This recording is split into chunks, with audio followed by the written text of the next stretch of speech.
Aux quatre coins du globe se trouvent des écosystèmes bien particuliers. Les forêts de béton armé. Ces espaces, désertiques et minéraux, s'étendent parfois sur plusieurs dizaines de kilomètres carrés et n'abritent que très peu d'espèces. Une en particulier se distingue par son nombre et son impact sur l'écosystème.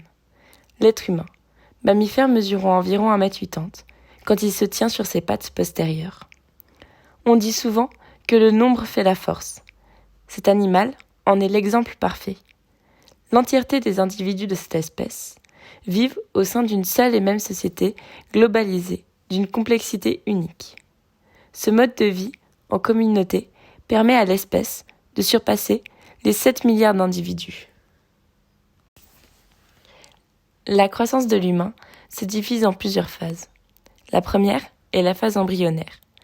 Durant cette phase, l'individu est dans l'utérus de sa mère. Après 9 mois, le fœtus se sépare de sa mère, qui le nourrissait via le cordon ombilical. On appelle ce stade la naissance. Après cela, il deviendra un nourrisson. Il restera néanmoins dépendant de sa mère, qui le nourrira par la tétée. Le bébé humain sera sevré après 1 année et sera capable de s'exprimer avec des mots dès l'âge de 2 ans. Il passera progressivement de l'état de nourrisson à celui de bambin, puis d'enfant vers 10 ans, pour finalement devenir un adolescent dès l'âge de 14 ans. L'homme a la particularité d'être dépendant de ses parents pendant les 2 premières décennies de sa vie, un record dans le règne animal. À 20 ans passés, l'humain quittera le cocon familial et ira vivre seul avant de trouver un ou une partenaire avec qui il s'accouplera et engendrera une progéniture. La boucle est ainsi bouclée.